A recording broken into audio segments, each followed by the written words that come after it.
Good morning, grade 2. Good morning, sir. Before we start our lesson, hindi ba't kayo tumayo? Baka tayo yung mga mensalan. Yes, pwede na this morning kasi. First turn our instant. Again nga eh, again. Mamaya, again pa. Okay. Again na good morning. Pagkata, lights, camera, action. Good morning, grade 2. Good morning, sir. Before we start our lesson, please all stand and let us pray. Paula, and please lead our prayer. In the name of the Father, and Son, and Holy Spirit. Our Father, who art in heaven, hallowed be thy name. Thy kingdom come, thy will be done on earth as it is in heaven. Give us this day our daily bread, and forgive us our trespasses, as we forgive those who trespass against us. And lead us not into temptation, but deliver us from evil. Amen. In the name of the Father, and the Son, and the Holy Spirit.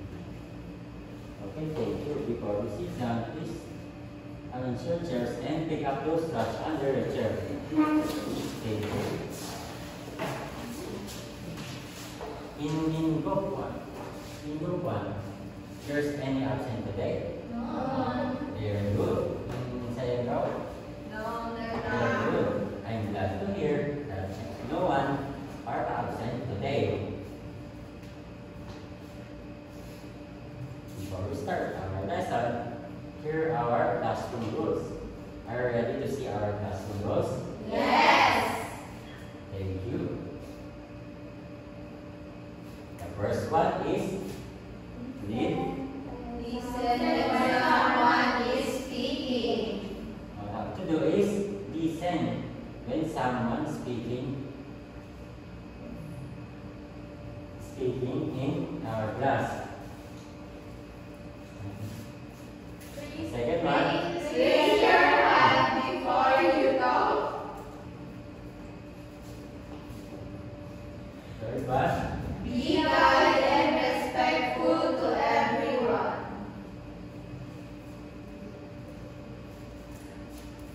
Always try your best. Very good. Now, did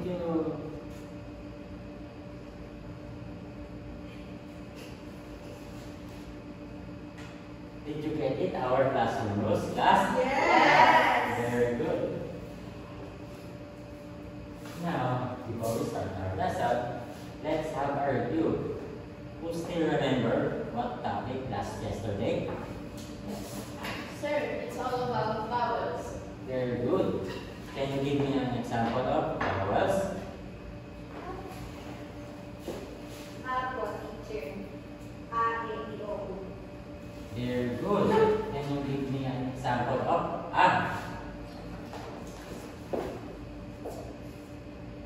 Apple. Very good. E? Elephant. Very good. E?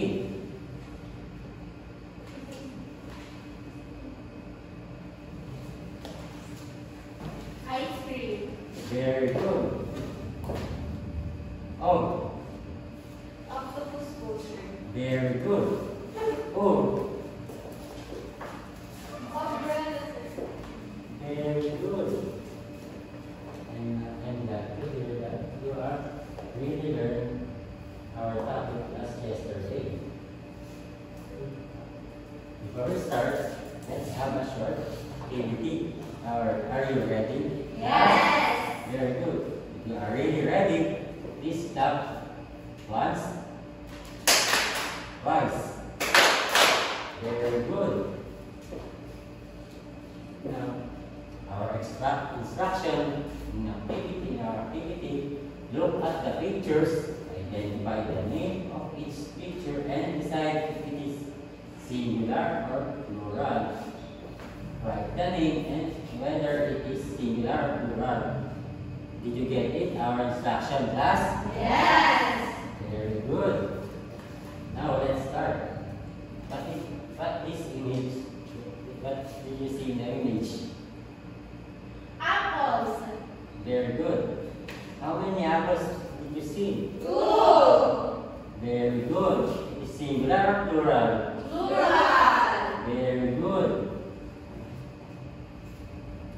This picture is? Orange. How many orange that did you see? 1. Very, it is singular or plural? Singular. Very good. The third one is? Apple. How many apples that did you see? 1. Very good. Next one is? Banana. How many banana? 1. It is singular or plural? Singular. Very good. And the next one is? Strawberry. How many strawberries? 3. It is singular or plural? Plural. Very good. Next one is? Pineapple. How many pineapples? 2. It is singular or plural? Plural. Very good, class. Before we start our lesson, we have a story time. You are ready to hear the story? Yes. Very good. Now let's start. Our title of the story is all about Fluffy Learns a Lesson. Do you know what animals is this? Yes. What animal is this? Cat. Cat. Very good. White cat. We have one in our house, teacher. Little Fluffy is my best friend. She is a kitten with a fur as white as cotton balls. She loves to sleep with her mother under the dining table. Fluffy wants to crawl under the fence and lay on the street. I want to go out, she said to her mother. Mother Cat runs to her to not to go out. It is dangerous to play outside. Her mother tells her, a big dog is always waiting for you. Now, his mother was asleep. Fluffy is very happy. She now has a chance to go out and play. She tiptoes to the gate and runs out excitedly. How nice it is to play outside. There are a lot of things to see. Fluffy is in the park. She forgets to go home until it is dark. She is hungry. She hurriedly makes her way back home. Fluffy is almost home. Alas! Right in the corner of the street is a big bad dog. The dog is waiting for her. Fluffy does not know what to do, but Mother Cat sees Fluffy and the dog. She runs to the street.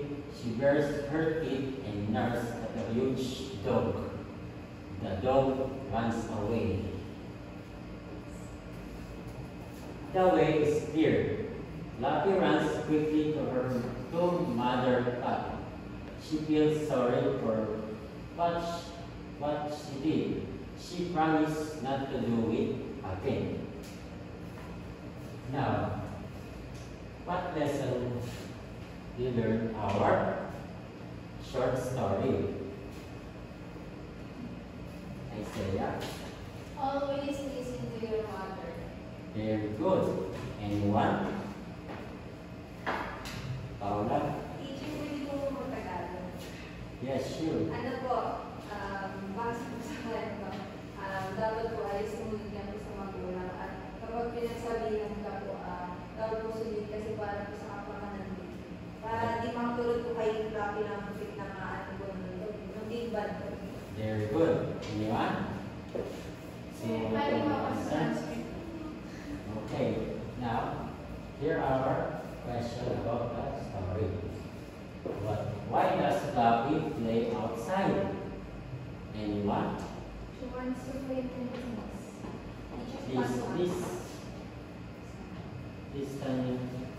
Please stand up. likes to sing in weddings. Okay, very good. Anyone? To answer? Very good. Next is, how does Fluffy get out of the house? Paula? Teacher, ano po, dahil po nakatuloy yung nanay niya ay may pagkakataon siya makaalis po ng gate po ng bahay nila. Kaya Okay, makaalis siya. very good. Next one, why is Fluffy's life in danger? Anyone to answer? Please, sorry. Nang pauwi na po si Fluffy, tapos nakita po siya ng big bad dog. Kaya po, dalian niya lumabas po yung mother cat para po iligtas po yung baby niya. Okay, very good. Thank you. Who saved Fluffy? Her mother. Very good, everyone. What lesson did she learn? Anyone to answer? Angela? We should always listen to our parents. Okay, thank you. What do you think Fluffy would do next time? Ano ang gagawin niya sa susunod? Ako yung gagawin po siguro ng Fluffy next time is makinig po sa parents. Pero po, pinasabihan ako lalabas, hindi lang po siya lalabas. Okay, very good.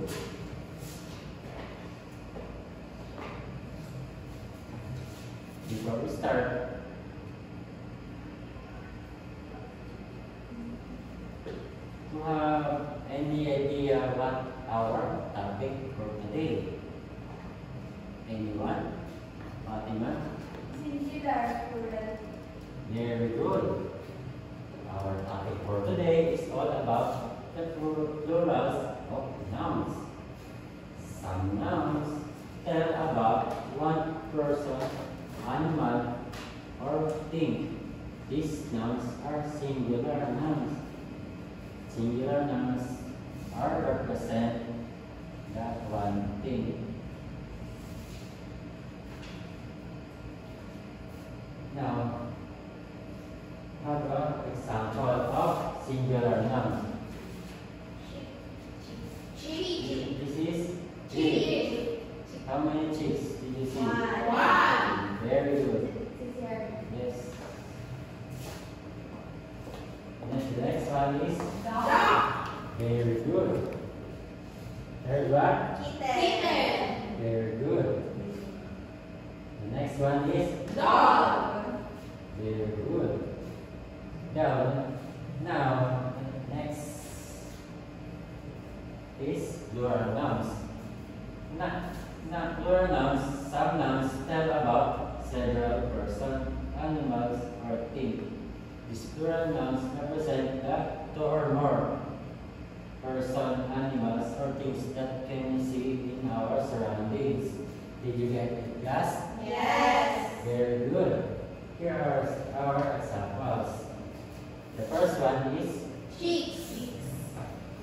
the next one is, Dogs. third one, Kittens. Bisa rin ng the kitten. next one. Dogs. Very, nila. very good. Pili picture. Then, buwan pa akong isa.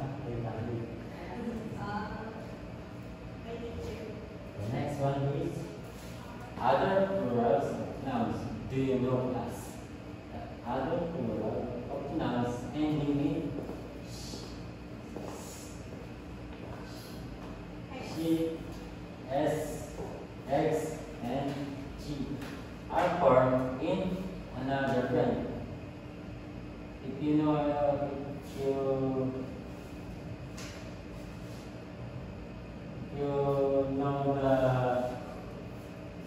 the other plural nouns, here are examples. The first one is Singular. Brush. Brush. Brush. very good. First one is Backpack. it is. Singular. The next one is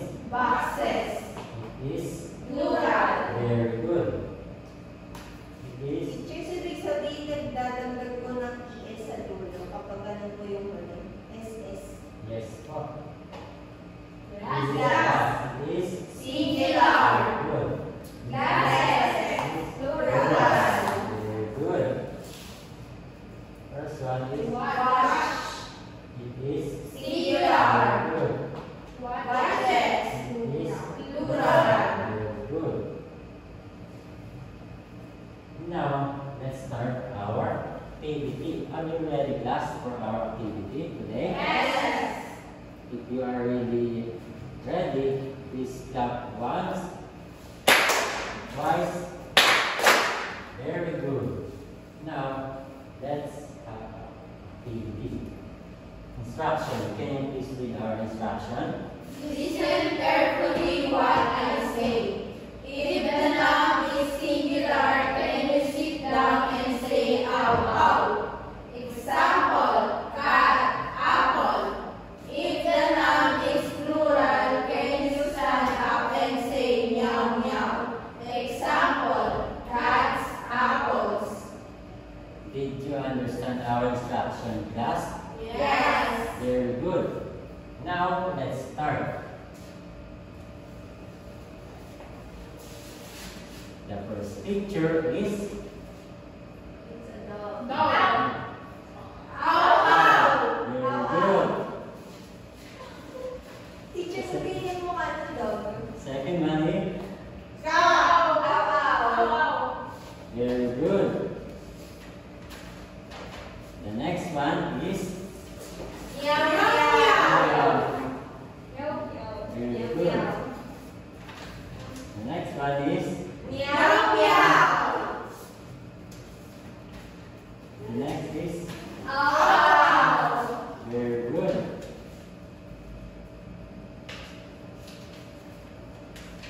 The next is Ow, ow. very good. The next is Meow, meow. very good. Next, Meow, meow. very good. Now, just be seated. Are you happy to our activity? Yes. Very good. Now, let's have another activity. Instruction is Act in guess it. Need one participant and two groups to play in the front. The participant will pick one old paper from the box and act it out. Once the participant sees what they have been, they will act and write the word on the air. Then the group members will guess the word of the participant. no, I can get two participants. Why? So, dalawa pong player, yung isa po yung ano po. Magkakasala. Two. In one group, one participant, two act in the front. Oh, okay. Now, please all stand and choose one in participant in your group. In your group one and group two. Mabilisan lang po. Mabilisan lang po. Makabuo.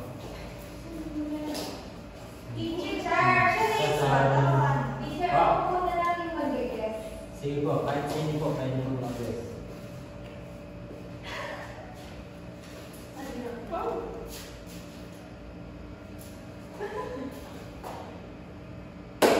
Now, Bird. Animal.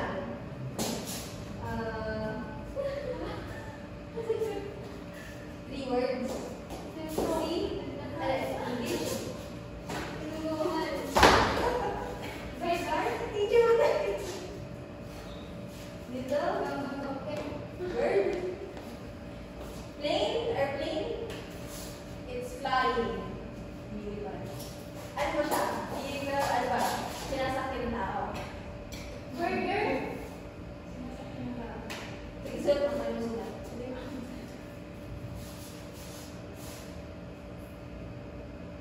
R. A. Wait, ano yun? G. Wait lang. R, A, G. Ay, wait. Con. O. C.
How many points that you 1, got? 2, 3, 4.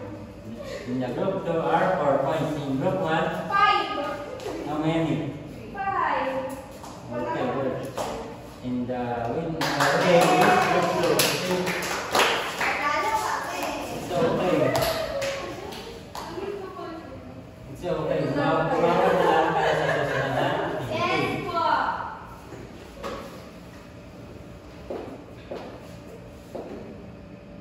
Now, in our daily life, we need to use the plurals of nouns to communicate with others. But communication are clear, correctly, and easy to understand.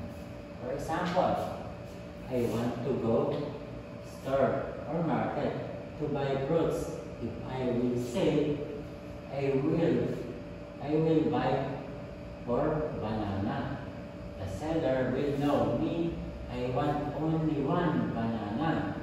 But if I will say I want to buy bananas, they will understand that I want to buy more bananas. Now, did you get it? Our example. Yes. Now, can you give me an example in your own words?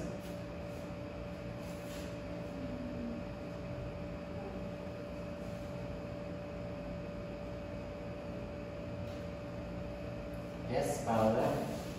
Picture for example, naglilinis po ako ng carpet, I need boxes. I will say to my mother, Mother, can I have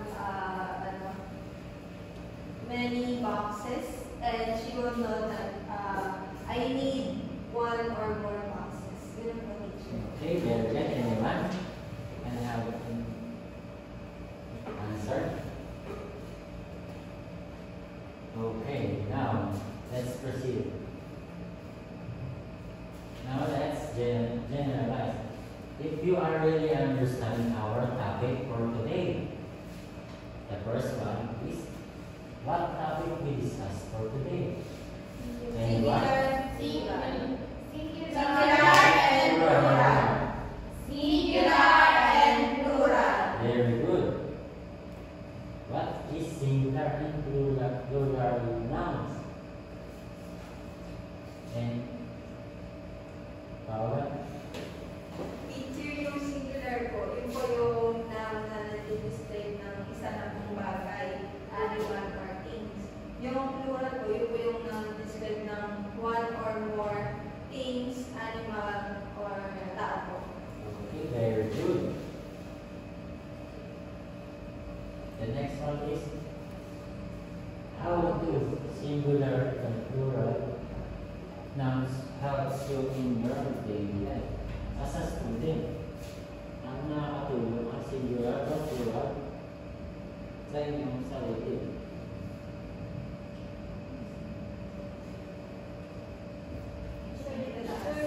Sir, Isaiah?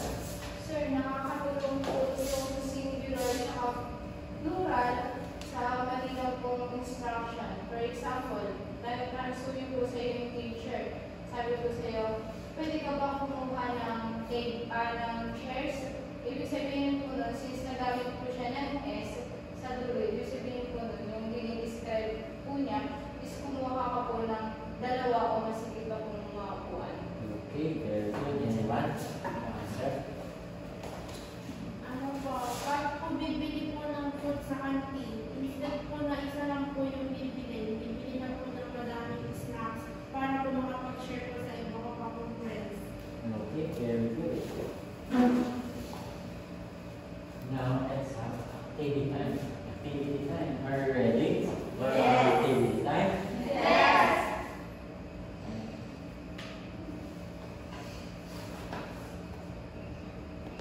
Now, can you get one more sheet of paper? Okay, teacher. Teacher, one word. Yes po, one word po. Ako, ano, sir? Ako, ano po? One, two. Ay po. One, The first one is which word is singular? A. Dogs.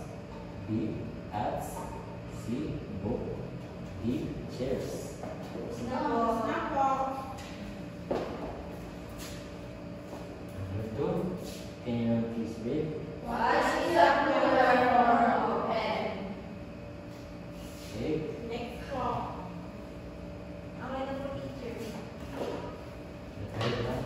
Can you please read? Which sentence has a plural noun? Next na. Okay na po, teacher.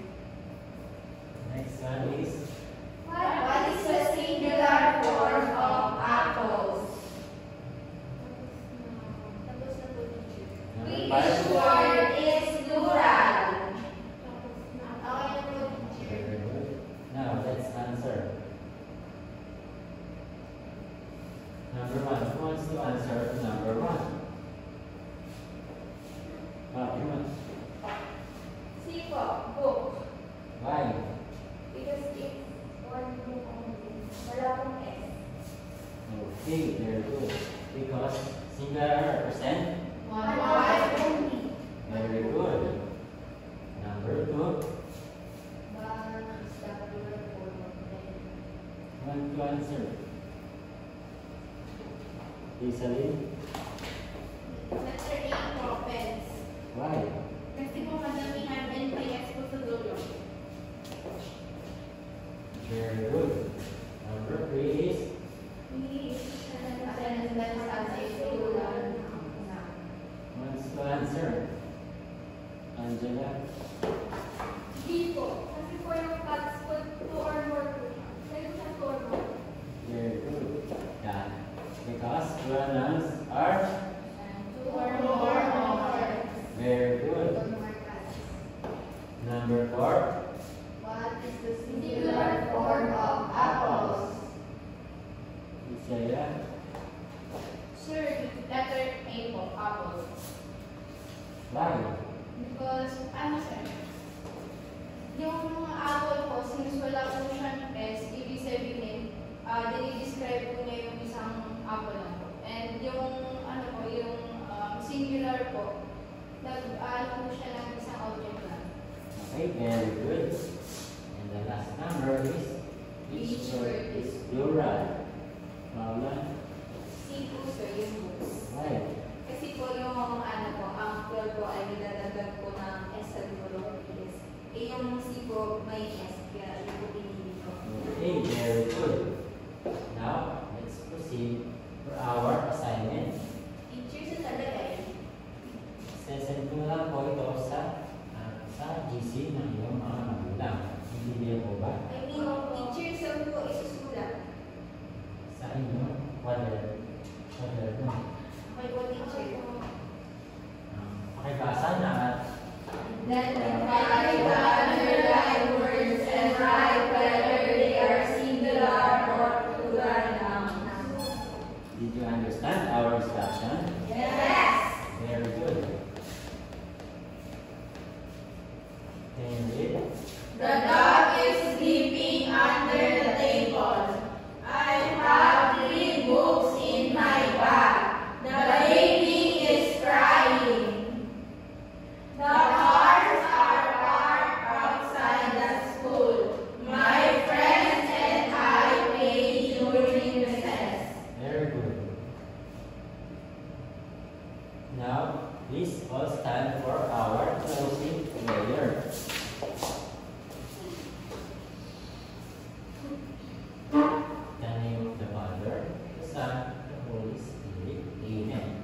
Angel of God, my guardian dear, whom God's love commits me here, ever this day be at my side, to light and guard, to rule and guide. Amen. In the name of the Father, Father, and Son, and the Holy Spirit. Amen. Thank you and goodbye, class. Thank you and goodbye, sir. Thank you. Grade 2.